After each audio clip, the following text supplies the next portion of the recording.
All right, welcome out to our weekly Mastermind call. I'm Seth Risenmay, and today, first, let's see here, what is this? It's the 2nd of November, I believe.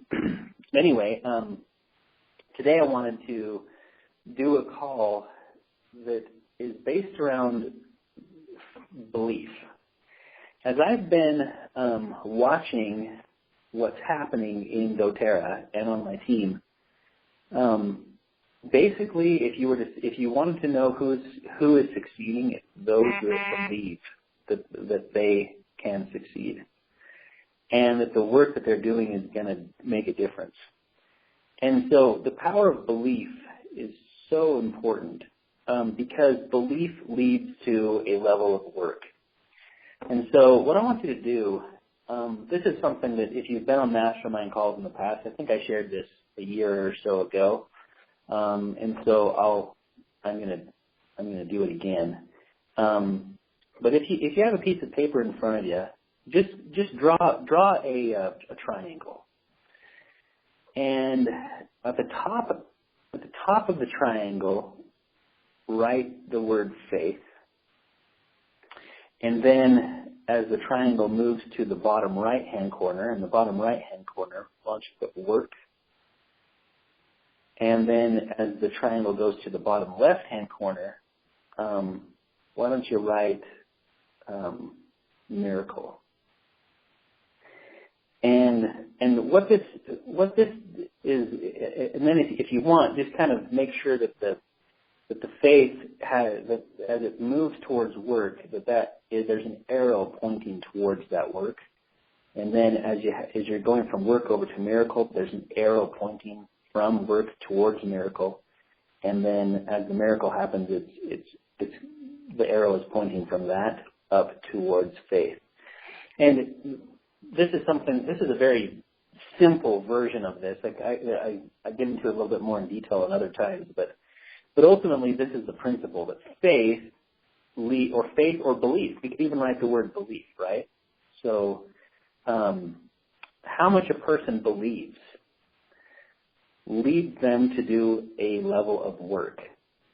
And the work that they do leads to the results or the miracles that happen in their business. Maybe you want to write the word results there next to miracles.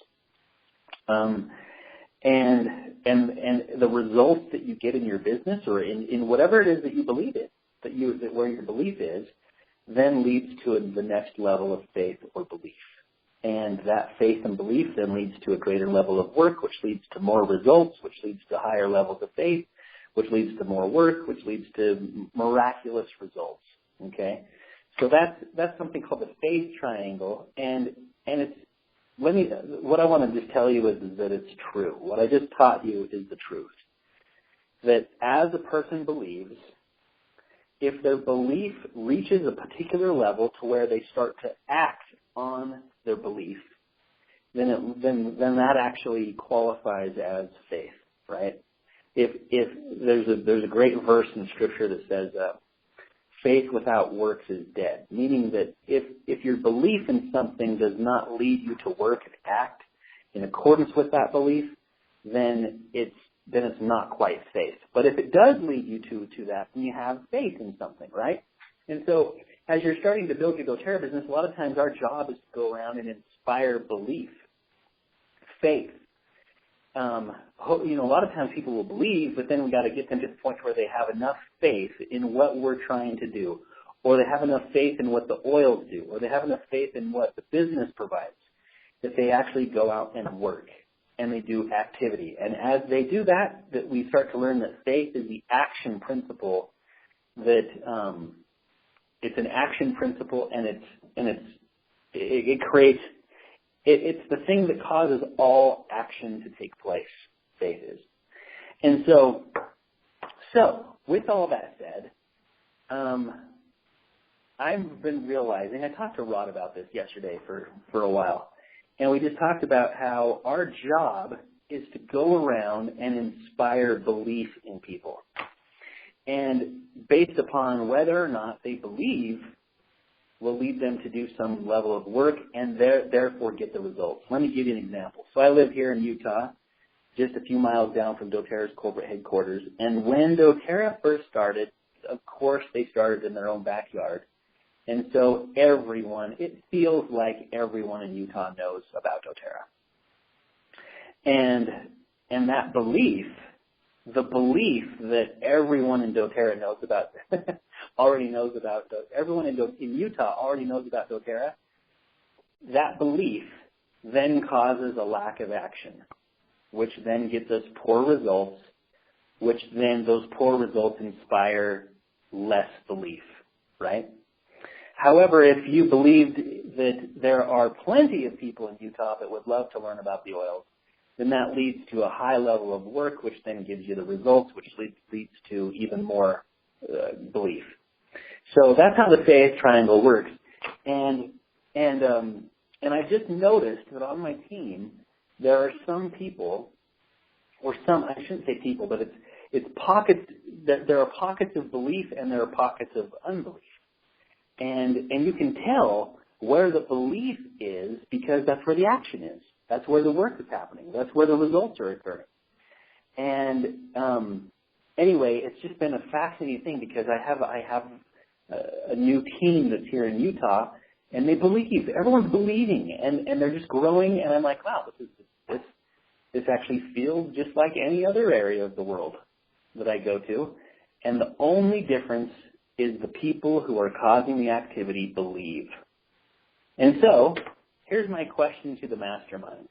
This is for diamonds and above, but if you have a burning desire to share something on the call, then raise your hand. I'm not calling you if you're not. So here's the question. What was it that caused you to believe that this could work for you in a manner that would cause you to go to work? All right? So when you decided, oh man, I'm going to do this, and it got to the point to where you were putting in real time, real effort, that came as a result of belief. What caused that belief in you? That's the first question to the mastermind. Star 5 will raise your hand. Okay, Alonto, go ahead. Hi, can you hear me? Yep. So this is an amazing topic, so thank you for bringing it up. And I've been really studying this a little bit more when it comes to belief and more specifically paradigms, right? And the biggest thing that led me to the belief that I could do it or we could do it as a couple and led to the work was challenging the old belief that we had that we couldn't. That the status quo and kind of questioning the status quo. Is this the only way to make money? Is this the only way that we could do things, or is there something else? Because without that questioning, without that awareness of kind of what's going on already, then there's no way that you could make that leap into believing something totally different. Okay.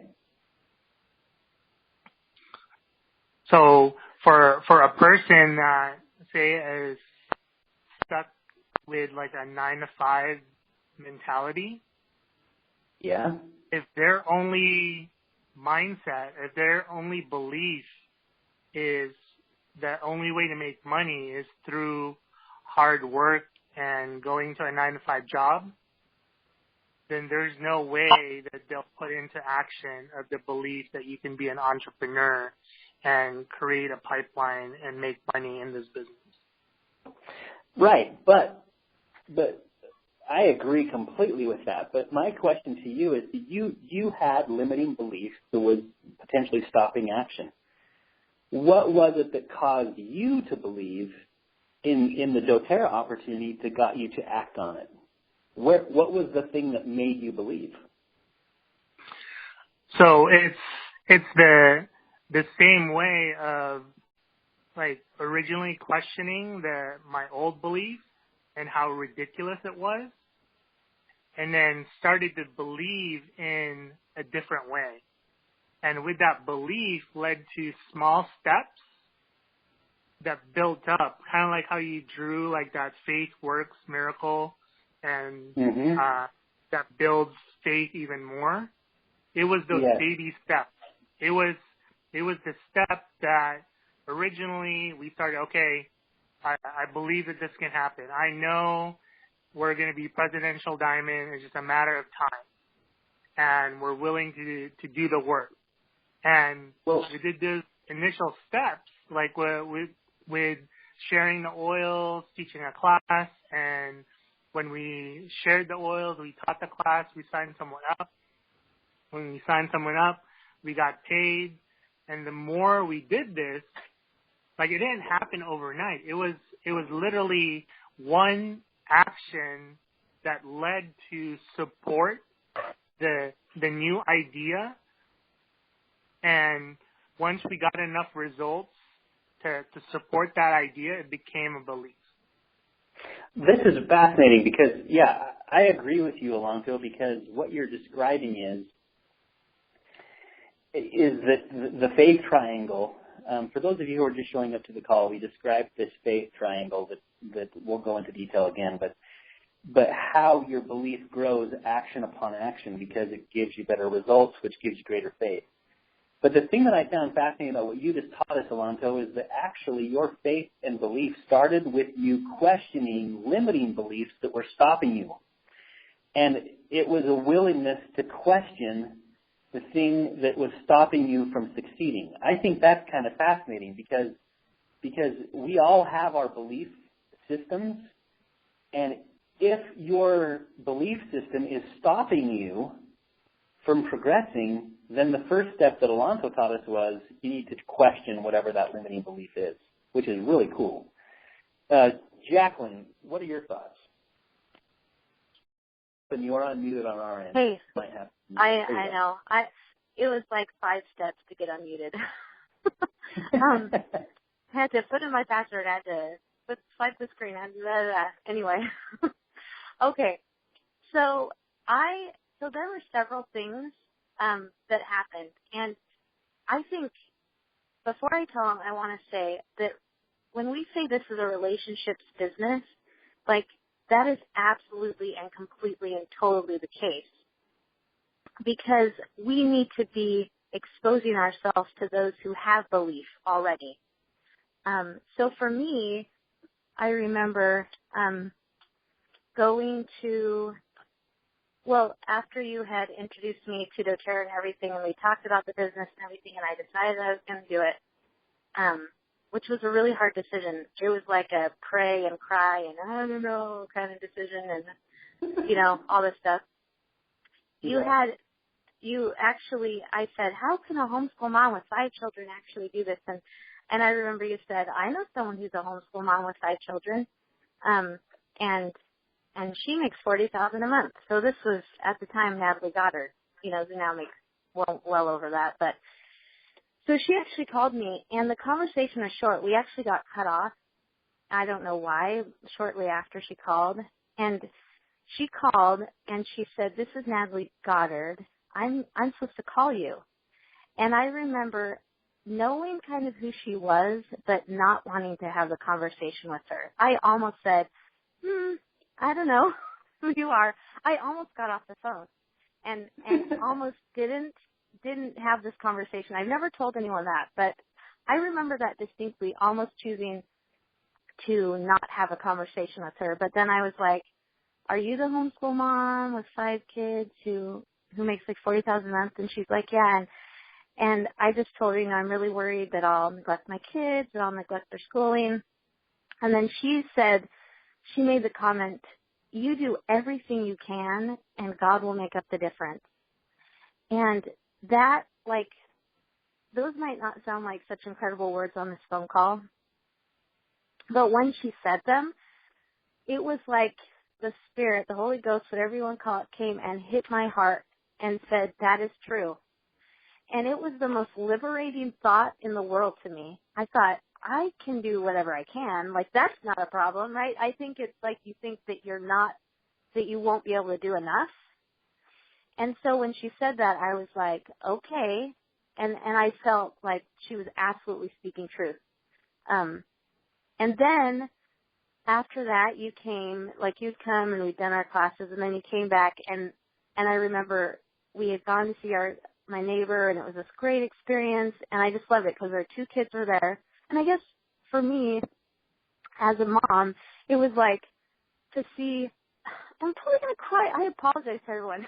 So ridiculous. Anyway, to see the 3 kids sitting there with the parents and putting oils on all of them, it's like, it hit me like, wow, this is like a family thing. This isn't just me going out to be some big career woman. Like, this is a family. This is about families. Those kids had as much fun with that presentation as their parents, you know? And so I remember we went and visited them. We walked back to our house and just talking to you about it. And then you made a comment that you knew I would do really, really, really well. And again, like, that strong spiritual experience just hit me. And I was like, wow, I'm actually going to really succeed at this.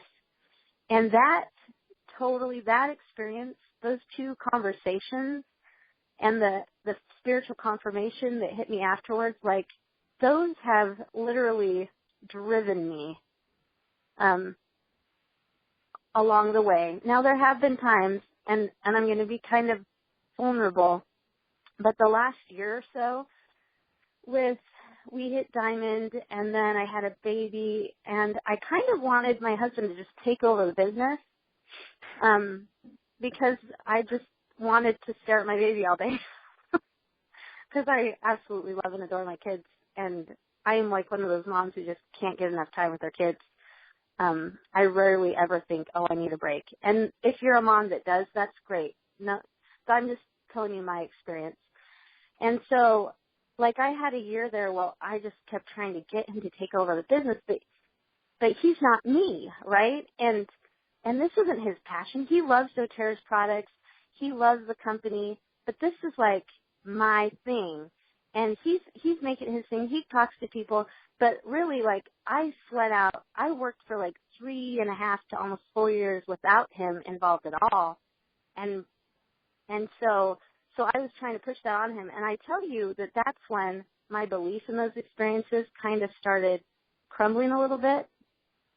And for the first time in my entire doTERRA journey, it was after I hit Diamond that I stopped having belief that I could do it, that I would actually make it to the big, big ranks. And what finally changed for me was that what brought that back to me, which I'm so grateful for, was the Edge Global Conference before convention and then convention itself. And that brought it back to me. And so what that tells me is that events are huge. And I've been thinking about this a lot. I've seen team members succeed, team members who I'll never say a team member failed, but I've seen people quit. And I've been really analyzing, like, why didn't they do well enough that they would stick with it? Why, and almost always it's they haven't valued events and they haven't made them a top priority, because we have to have events. Like, the more I'm in this company, the more I realize, like, you cannot not show up to events. Even like the Christmas party, even things that don't have anything to do with the product, you need to be there. There's just something about events that is so powerful for belief. So Yes. Perfectly said. And so I want to touch on a couple of things that you've taught. So for those of you who are just getting to the call, the question is to the mastermind, what was it that caused you to believe that this would work for you in a manner that you would go to work?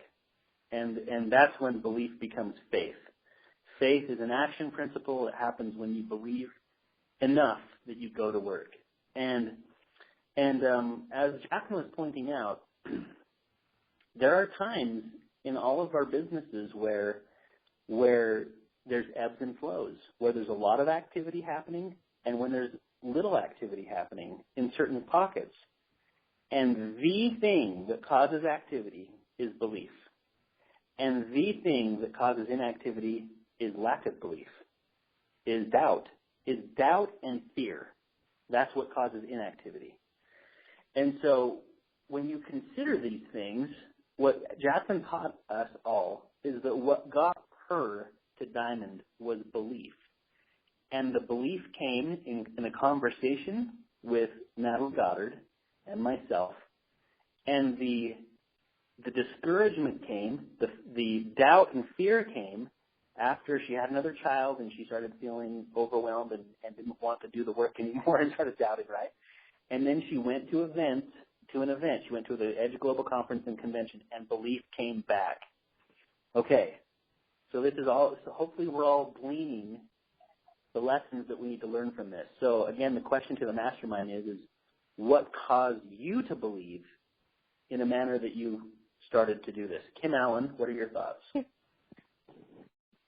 Hi, Seth. Hey, my thoughts on this, I agree with what's been said already. For sure, events always keep people rolling and going because you're around those people that do believe, and it helps to raise your belief and see. Sometimes you see people that are, you feel like are just like you, or they may seem average, but they're amazing leaders in the company, and that always grew my belief at events.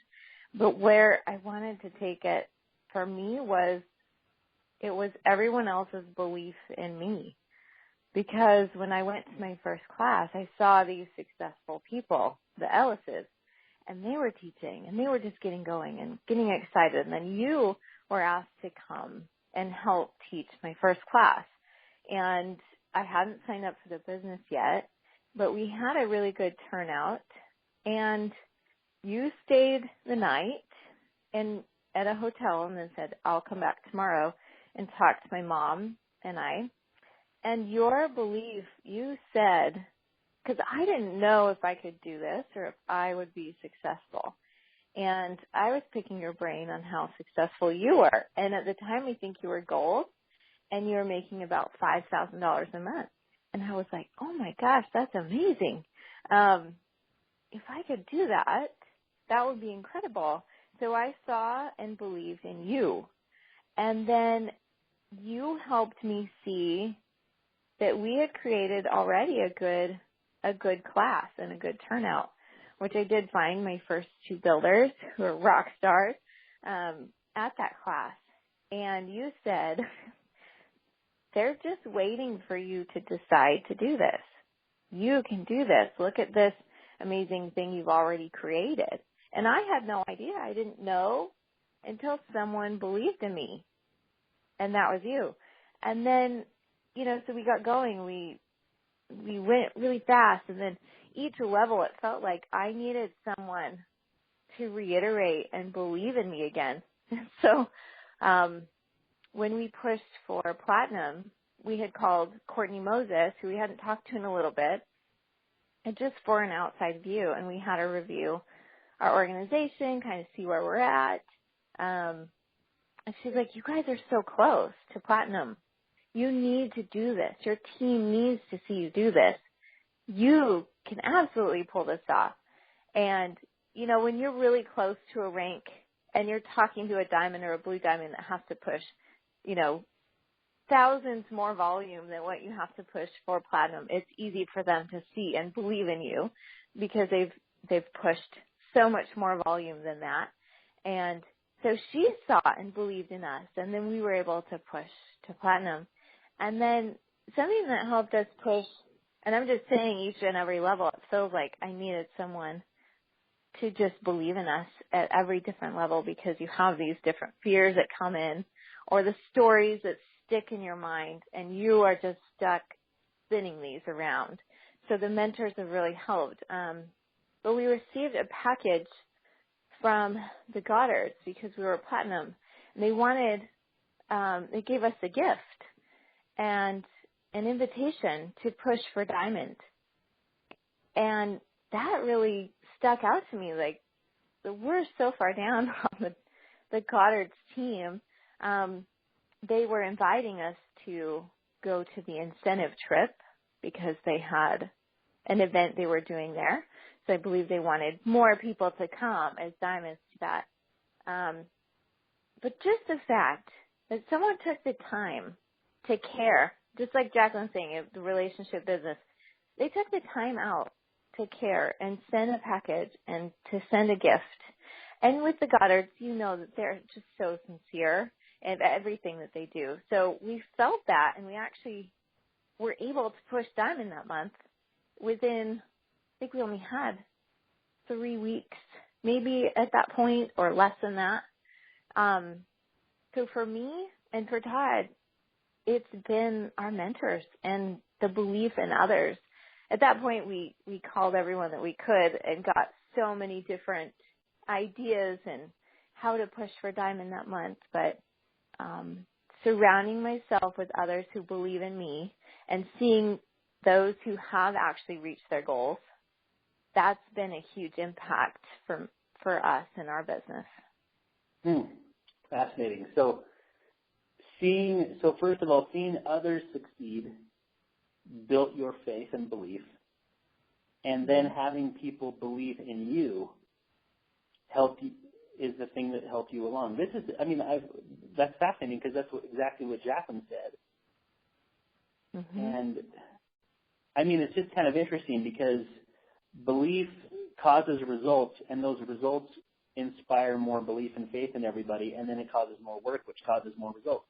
And so it's just kind of, it's kind of this.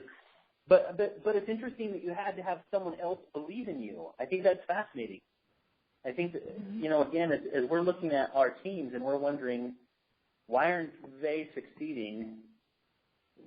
If there's anything I'm taking away from this call, it's that we need to believe in them more. Like, we can provide the faith. It reminds me of the story in the Bible, when like Jesus was asked, he's going to heal this one person's son or daughter, and he said, "Do you believe?" And the guy says, "I believe. Help thou my unbelief." And it's like sometimes we need someone to help us through our unbelief. And anyway, okay, Courtney, what are your thoughts? Hey, this has been a fantastic call, and it's really got my mind wondering, man, what was it for me? And so it took me a while to put it together, but it's kind of interesting because for those people that don't know, when I started the doTERRA, I started with the intention of the business. It wasn't product first. It was intentionally, I'm doing this for business. And you were actually the third person that tried to recruit me to doTERRA.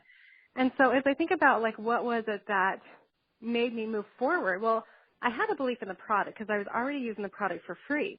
But that belief in the product wasn't enough for me to put the right actions into place to build the business, right? And so when I look at the other people that, wanted me to join them in their business, I didn't believe they could do it, let alone help me to do it. Because they weren't, they didn't have the character, or maybe they didn't have the success, the history. I was looking at them going, well, how can you help me, right? So I didn't know how to build network marketing, never done it before, never believed in network marketing before. But I believe in work ethic, and I know how to work hard. So I needed someone to show me that way, because now I know I can work hard, but I need to know what to do, and I know the products work. So I was looking, for me when I think about it, it's it was you. I believed in you. And part of that is our history together. I've seen successes, I've seen failures, right? So it's I believed in you to be able to guide me, and I believed my work ethic. Does that make sense? And then that product was a piece of it. I believed in the product at that time too. And so it's interesting when you talk about this big triangle, because that was it for me too. I first came to that belief in the product, but that wasn't enough. And I believed in myself, but that wasn't enough. And then it was that third piece, that belief in who was recruiting me. And it wasn't your belief in me, it was my belief in you. So it's actually opposite from Kim. But it was my belief that you could take me where I wanted to go. And at the time, in building the business when I started, it was not to make $10,000, $15,000, $30,000, $50,000, whatever, $100,000 a month. It was $1,000 a month. Like, I believed enough in you to help me create residual income of $1,000 a month. And I believed my work ethic could get me there. But if at the time, if I had to believe that I could be diamond, I don't know if I would have believed you could get me there, because you weren't even diamond. I don't know if I would have believed that my work ethic could have got me there, right? But I believed enough that I could create, with those three elements, $1,000 a month. Yes. So I'm going to ask you some follow-up questions on this. So the first thing you brought up is the fact that belief in the product is a step. And it just made me realize that, again, if you were to consider what it is that we do, we go around and the success that we have is directly related to our ability to help people believe. So believe in the product enough to use it, right? Yeah. And that belief, so why do we give a sample? To build belief. Why do we teach classes? To build belief. Why do we follow up with people, teach them how to use the product, do membership overviews, all that stuff? Is to build belief in the product. Then there is the belief in yourself, which we've discussed at length, but then you mentioned the belief in the leader. Now, in what they have to offer you. So if we were to help people learn how they can provide that belief in others, how then can a person building a business help others believe in them? I think for me, a lot of it is, sorry, do you want me to answer this, or is this only that's to you. So for me, there was a level of trust there because we already had a history, okay? And so I come from a past where trust is always broken, right? I've had multiple levels of trust broken in my life, and so for me, it was like I had to trust you. And how I trusted you is you were consistent in showing up. When you said, I'm going to call you at this time, you call me at this time. When you say, hey, I'm going to be prepared to give you some, things to look at, you sent them to me. If there was, hey, I'm going to email this, you did it. Like there was consistency in everything that you said. The action was there to follow that up. And so my trust levels in you continue to grow over time. And I think sometimes that's hard so for me it was easy because there was already a history of trust with you, right? And that consistency. But I think sometimes that's hard when we're just barely meeting someone for the first time and there's maybe not that trust or that history there. But there's little things that we can do the first time meeting someone to help build that trust in them, And I think a lot of that is just in teaching your class and the verbiage that you're using and, just little things like I'm going to call you tomorrow to follow up with you. I mean, all of those little things will start to build that trust up that they believe in you.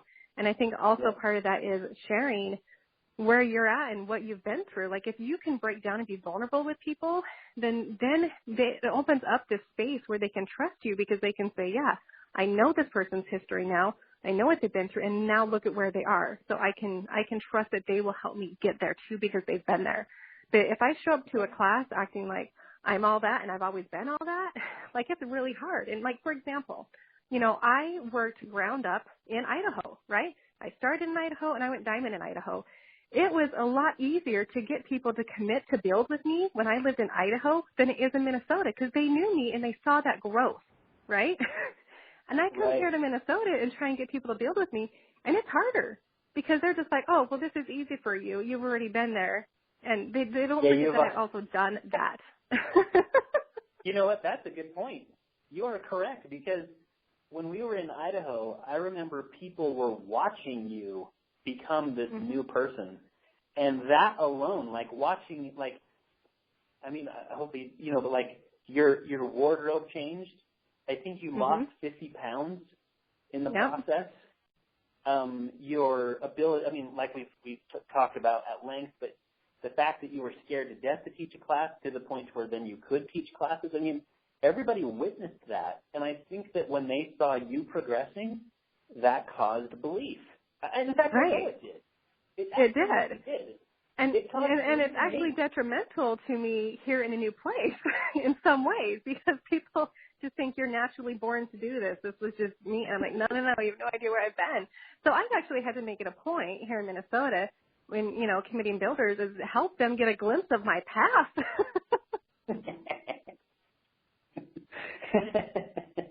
All right. Perfect. Thank you. All right, Kristen Fox, what are your thoughts on this? Yeah, can you hear me okay? Or do I need to go Yes. from my Bluetooth? Okay. Yes, I can hear you. Yeah, so I have two main things. I feel like I agree with what everybody else is saying because I have instances in my doTERRA experience and journey that are similar to all those. But the two that first came to my mind were when I was sitting in my first class, having beforehand been invited to this class multiple times, trying every reason to not go because I hated network marketing and I had no money. I did not want to be there, okay? But I loved Julianne Ellis, and I wanted, she did, I think there was a big element of belief in me, which is probably what helped me get there. However, here I am. I'm sitting in this class after dumping 100 oils, licking 3 drops of peppermint, all of that, and you are telling me your why, and something was different to me. I felt like I was at church. I felt my spirit moving. I felt a joining of purpose, because I know that I was born to do amazing things. I mean, not just sit and smile at people and raise an amazing family. I'm going to do that in my own life and in my own home. But I knew, there have been moments all through, I can remember even as a little girl, just knowing this, knowing something, I don't know, I have a soul that moves things and people and love, and I don't know. It's been a journey for me to understand this. But here I am. I'm sitting in this class. You're talking, and I realize I can join you in your why, in your reason to serve people and help people and love people and change people. And I was like, and I always told my husband, I said, honey, I wish that it would be okay to make money teaching about God, because I would make millions of dollars. And I said, I don't want to make millions of dollars teaching about God. I don't care about money. I'm just saying we would be rich. And so here I am, I'm having this spiritual experience, and I'm like, I can do this because this is me. This is me. I can go around saying, you can be the mom that doesn't have to go to addictive medications to help your children and your family and yourself. You can be a wonderful mother. You can be a wonderful person. You can teach your children these amazing natural habits that actually free them from bondage, physical, mental, emotional bondage. Yeah, I buy into that. And I believe that I could do that because of what you were saying. And that retrospective experience that you had with this best friend's mother who had just lost her son to drug overdose, putting myself in her shoes, feeling that empathy with her in that moment of me looking ahead in my life, not choosing this path. I did not want to be sitting in her shoes, and I knew that if I did move forward, that I would be helping other women not be in her shoes. And so I'm thinking, how could I not do this? How do I sit still? And so that understanding really helped me believe that I'm it. This is it. This is what I'm doing. And I had all kinds of fear associated with what to do next, but I was able to, work through that. And I think actually, hang on. I think the Fast Track Planner was a huge key in that, because I could just see the simple things that needed to be done on a regular basis to help me know that this is possible and these fears were not important. And then secondly, so that was the first one. I know that was a lot, but that's what it was. And secondly, I'm on the phone the next day with my dear friend Aki Ellis. She's like, yeah, so Kristen, are you going to do this or what? And I was like, I don't know. She goes, if you do this, I will help you. Because you can do this, I will follow you. I will help you. And she's like, we have talked about this, and she's like, I didn't know what I was saying when I said that.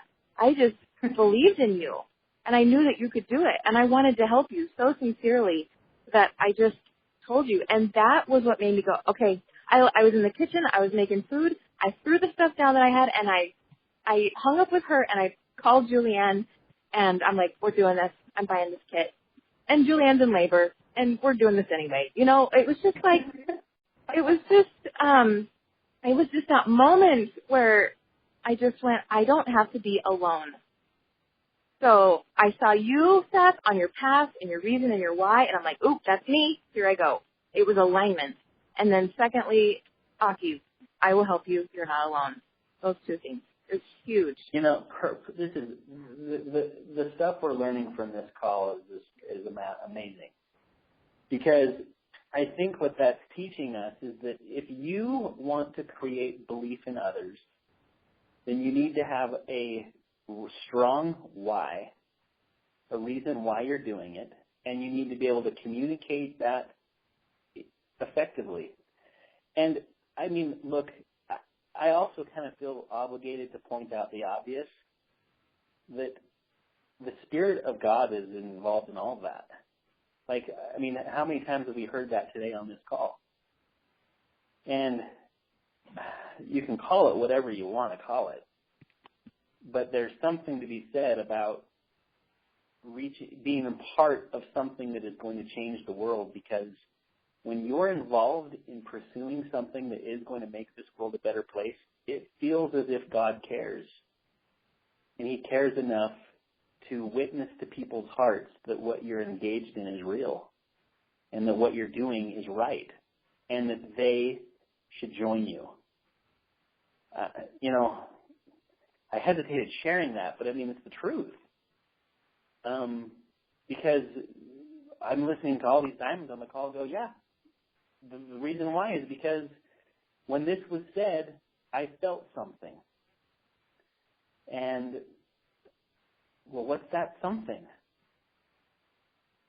All right? So, all right. Janet Marquez, what are your thoughts? Yay! I love this call so much. It is just so much truth. And my experience is we've heard from Courtney, then Kristen and Jacqueline and me, and we were all around, like, right around this exact same time. That's like all of us that are speaking, at least, right now, it was an on fire moment, of, I think it was something in you, Seth, where you have probably sent up some really strong commitments to your Heavenly Father, higher power, that said, I'm ready, because all of a sudden all of our hearts just started really being prepared. And long before this couple of months where you were really hitting the pavement with us, I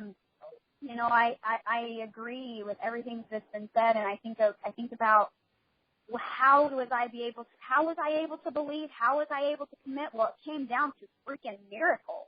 I mean, literally me saying a prayer, having had a whole couple of months of just things blowing up in my face and my heart being so humbled and so submissive, because all I wanted was comfort. I just wanted to feel comfortable.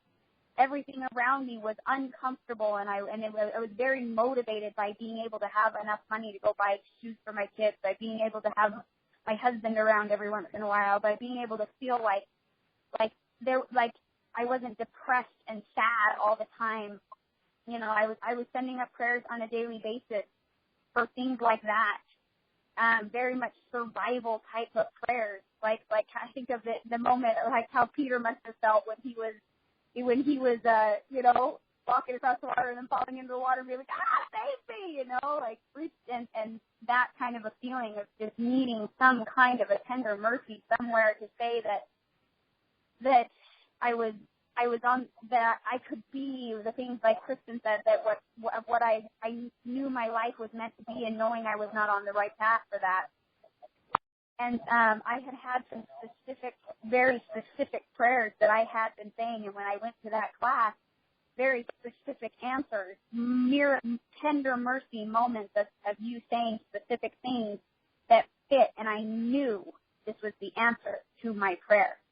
And it didn't make any sense. I'd been taught that when you're a mom, that's what you do. You don't ever need to leave your home. You have your babies all around you all the time, and there's no need for a wife to make money. No need at all. In fact, in my generational patterns, it was actually very not good.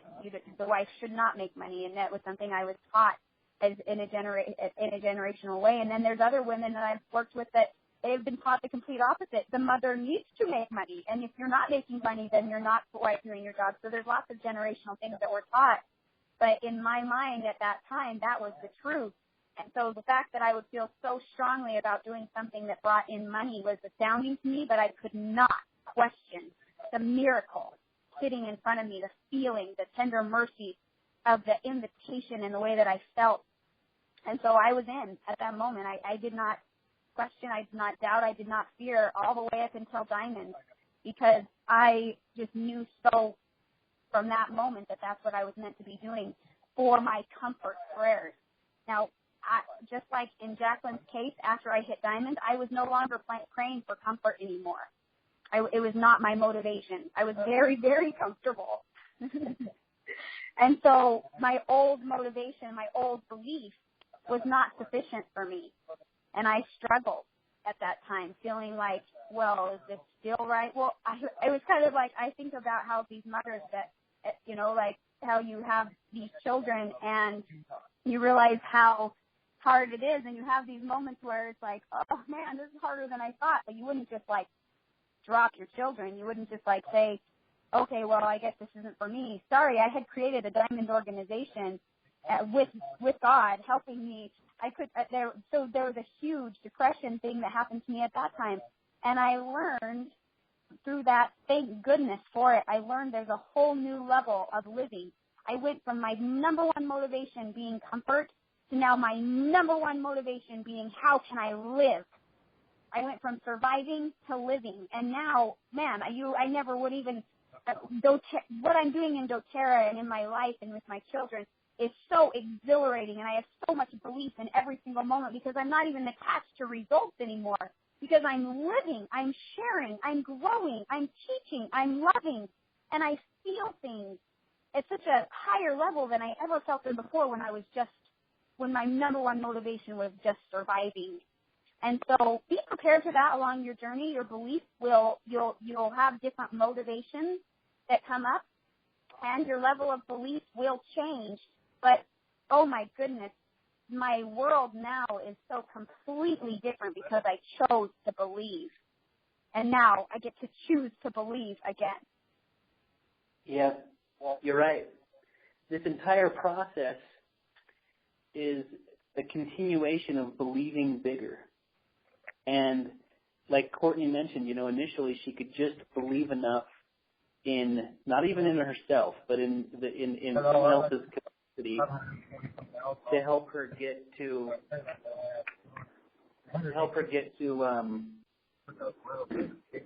sorry, I'm getting some background noise. Hold on one second, let me find it. Sorry, okay. So, but it was just enough to believe a little. But the way the faith triangle works is that a little faith leads to a little work, which gives you little results, which gives you more faith, which leads to more works, which leads to more results, which gives you greater faith, which leads to great works and miraculous results, right? I mean, that's kind of what we're hearing over and over and over again, is that the concept of it, that there's levels of belief. And basically, we work with people wherever they're ready to believe. And, man, if there's anything that I've learned from this call is that the power of someone believing in you is so powerful that I think we probably need to do a better job of expressing that to our teams, letting them know that even if they don't believe in them, that we believe in them. And that alone can cause someone to do great things. Jacqueline, did you raise your hand again? I can't tell. Yeah, I did raise my hand again. Okay. Go ahead. Well, what I was going to say originally, I don't want to say now, but what I would like to say after listening to what's happened since I raised my hand is that, you know, we need to just enjoy the journey. Yeah, I remember hearing a Blue Diamond say, you know, I still have my Blue Diamond struggles.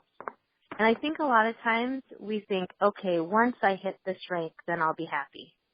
Or once I'm a Blue Diamond, how could you still have struggles? Life is I mean, it's ridiculous that we think that way because that's not the way life is.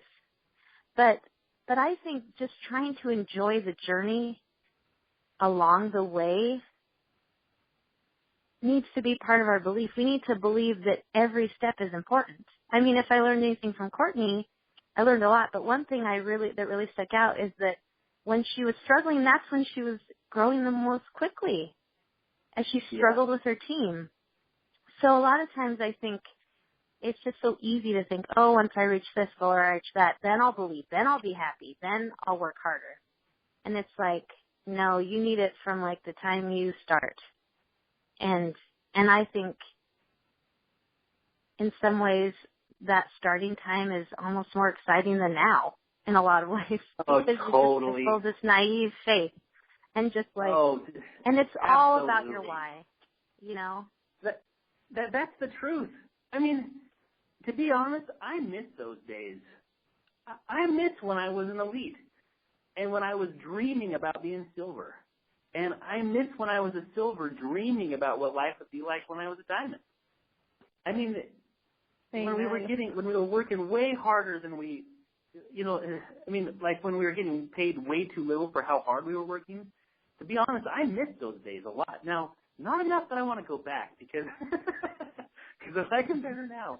But man, there is something about that I miss from those days that are just, the amount of hope and belief that was surrounding all of us when we were in the beginning parts of it, it was just so inspiring to be a part of it. And you know, I think part of it too, Seth, is that all of us who spoke, we had those experiences and we kept going. Like now as a leader, it's really hard for me to watch people have those experiences and then quit. Like it's devastating. Terrible. Yes. It's so sad. And I think, what could I have done? What could I have changed? You know, should I have done this? Should I have done that?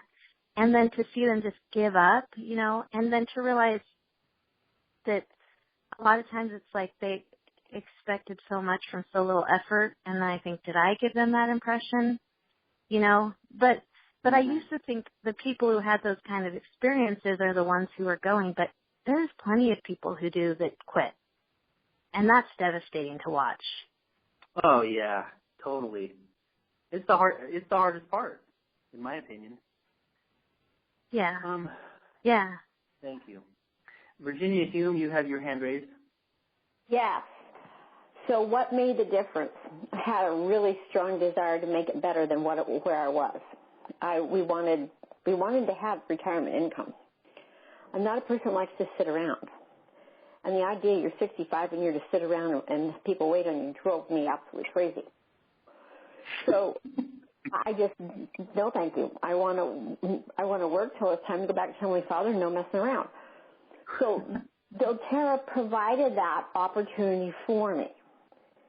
And having these calls through the whole journey, and all of you that are now diamonds, when I was starting in 2012 and I'd get on and I'd listen, I'd have hard struggles. I had some emotional things I had to work through first and I had to gain all kinds of skills, which I didn't have. Although I could work hard. I knew I could do that. And I was willing to talk to people, even when it's uncomfortable. But having the weekly calls and doing that and learning with everyone, say, okay, this is how you do this. Okay, let's try this better. And in some ways, very slow in the process, but yet that was the speed I needed to take for me to really get it. And it didn't matter whatever the struggle was, you can do it. Just keep working at it. And my experience has been where people who knew me the most had the hardest time believing that, you know, what I said made any sense because I didn't have the scientific background and yada, yada, yada, yada, yada, yada, because that's what's around where I live. unless you can have the a zillion blind studies and you can talk in those terms, you possibly just don't know what you're talking about. When it comes to everybody but the Amish, which, you know, they pick up a book and read because they have 8 years of schooling, and then they read a lot, and they go to seminars, and that's how they do it. But anyway, so learning with you, having leaders that cared, would offer help, even though I didn't quite know whether could I accept it. Was I putting them out? The idea to have someone come here that would have to travel a long ways, I felt very uncomfortable. I knew what it was to raise a family and the struggles like that, and I didn't want to bother them. Listen on the phone call, right? You come and spend time here? Are you kidding me? You have to have a hotel. You got to have yada, yada, yada. No. Brian and Hess would come often, and he would breathe life and help in our team. And then this year, Rod came out, and he was at our meetings. Now, we had the tradition here of having a post-convention meetings and having Brian speak. Well, he was never coming, so this time Rod did. Well, the corporate didn't do what they normally did. Now, they changed the whole format. Well, here you have to have everything organized months ahead of time. You can't wait till the last minute and have a place to meet. Anyway, because Rod came and I understood what you were supposed to do so he mentored all the leaders, first level, second level, third level, anyone who was interested in that particular area. And we did our tour of Lancaster County and Maryland and Delaware. And then what I'm seeing happening now, because of the faith and the belief that he raised here, there's more enrollments, more people are engaged, because they met the person of all the things that I've been using. Rod and Seth created this. This is Rod. This is the person I've talked about it. They created the 631. This is why we keep doing it. They keep making it so we don't have to cross those bridges and dig those trenches. They already did it for us. We don't have this great chasm to go through because they created a bridge that we just follow the simple things.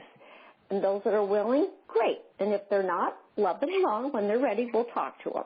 But I am just so grateful for being able to listen to y'all and figure out what it is and to be able to chit-chat and have the privilege of having leaders come. Events do make a difference. And your events, yes. I mean, your events, I think, were more impactful by us having those kinds of events for Rod to have the more personal interaction than if we'd just gone to a big doTERRA one. Because I did that last night in Hershey, and there were lots and lots of people, and we had I had 22 from my legs that were there, but they live all over. But I turned to the gal that was sitting next to me, and I said, okay, so which one did you like? Did you like the one we did at Yoder's restaurant near her house, or this one? She said, well, the one at Yoder's, that was more personable. I said, yep, that's right. There was, it was focused on them. And there was more time. Anyway. Thank you. We're just past the hour, and so I got to sum up the call. There's a bunch of hands raised, and I had a number of different questions I was going to ask the Mastermind today, and I started with the first one, and that's where we ended. But Virginia, thank you for pointing that out. Like something like being on these calls,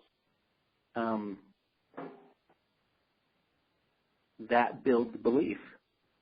And belief causes us to go to work. One other thing I just want to point out to everybody before we end, and this is just a lesson that I had to learn this week. Belief and faith truly are so powerful that they can move mountains. They can move the mountain of men's hearts, right? Belief and faith are so powerful that they are what caused all of this to happen.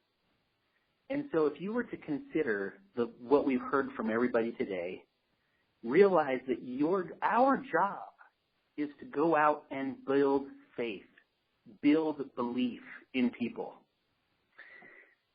Now, when you think about that, the opposite of that is tearing down belief or promoting fear.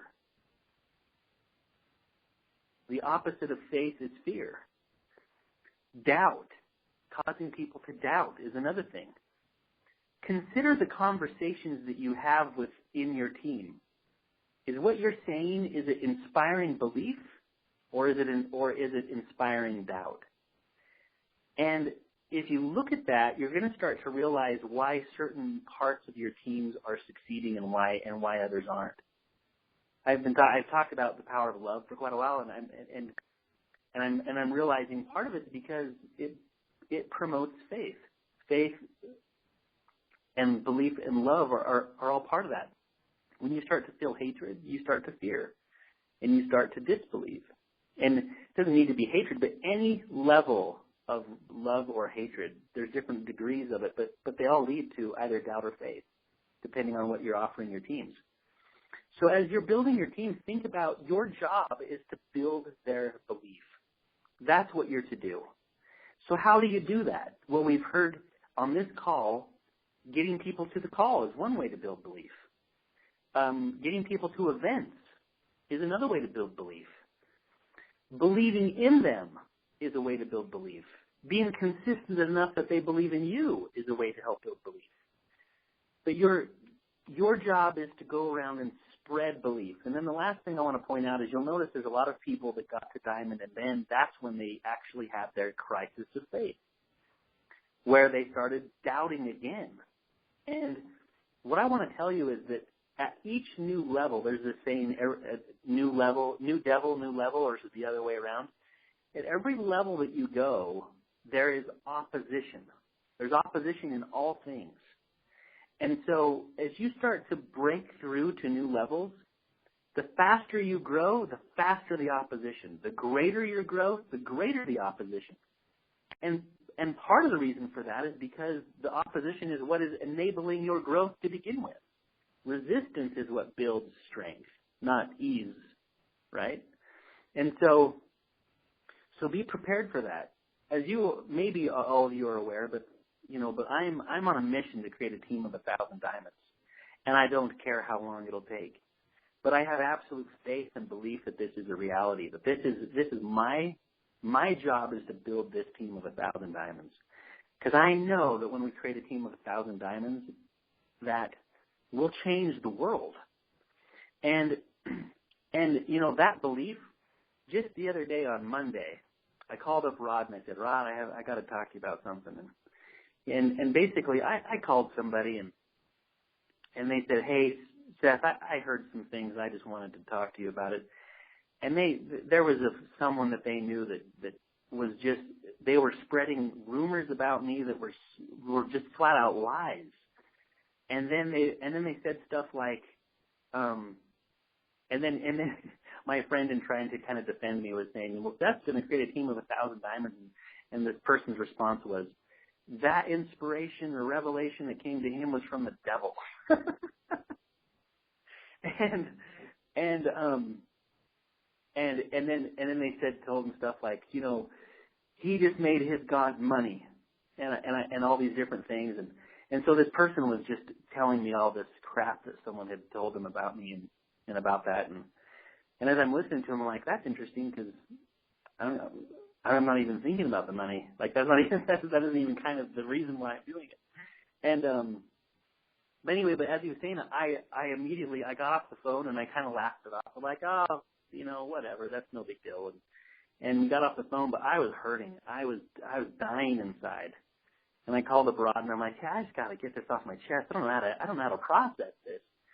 And we talked through it and things like that. And Rod pointed out some things that were important to me. He said, what this is a sign that with what you're doing, that there's going to be opposition. Because if you weren't going to do anything, there wouldn't be any opposition. But the fact that there is should be a sign to us that what we're about is a great work and is real, right? And so I guess I just wanted to share that because I want you all to realize that as you're breaking through to each new level, you're going to have that type of thing happen. You're going to have people talking and telling lies about you or whatever it is. That was my challenge. But But whatever challenge it is that you're going to face, there's going to be opposition. And just realize that opposition is going to be there because you've got to break through that. And the way that we do it is we are inspired by faith. My conversation with Rod, by the time I got done with him, he helped me believe again. He helped me believe that 1,000 Diamonds is real and that I'm not deceived, that it's real, that I can do it. And that guy was full of lies, and he was just there to create doubt and destroy my faith.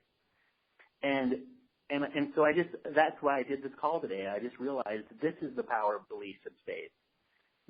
That is also the power of doubt and fear. And we have to decide what voice we're going to choose to listen to.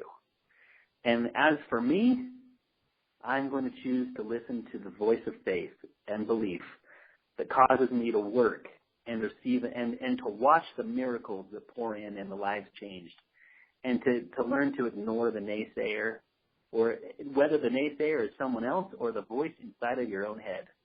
We all have to learn how to avoid and do away with that voice.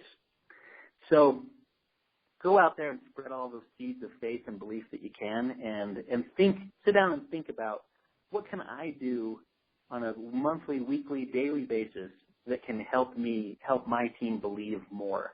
And as you do, you'll see the activity increase, ranks will start to happen, and you'll see the miracles that you've been praying for.